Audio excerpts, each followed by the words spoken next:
Merci. Je voudrais, Mm. avant tout propos, renouveler la compassion et la solidarité de Madame la Ministre à la famille Oclo et à la famille Amélété. Et confirmer le rapport, le détail que le papa de Stan Oclo vient de soulever pour dire qu'au final, les deux familles, chacune a reçu une somme, une enveloppe financière de 63 millions.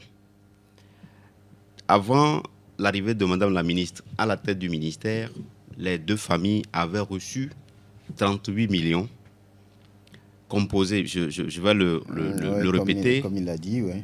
composés ou décomposés comme suit. 5 millions au titre des frais d'inhumation des dépouilles, 10 millions au titre d'assistance des familles, 13 millions au titre de la prime de l'assurance contractée par la FTF et 10 millions au titre de la prime qu'on devrait allouer à chaque membre de la délégation qui s'était déplacé sur l'Angola. C'était les 38 millions. Et c'est dans un exercice de communication que le ministre des Sports d'alors avait affirmé que les deux familles avaient reçu chacune une somme de 58 millions. Et dans les démarches, les deux familles se sont indignées et elles ont réclamé ou souhaité que Tchao puisse faire le démenti. Le ministre Tchao à l'époque. Oui, puisse faire le démenti, ce qui n'a pas pu être fait.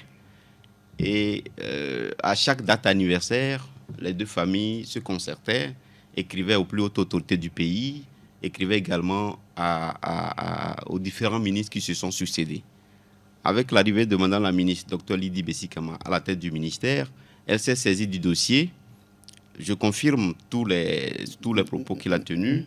Et finalement, on a, dans un élan de solidarité du chef de l'État, nous avons pu solutionner ce chapitre douloureux de notre football, c'est-à-dire que les 20 millions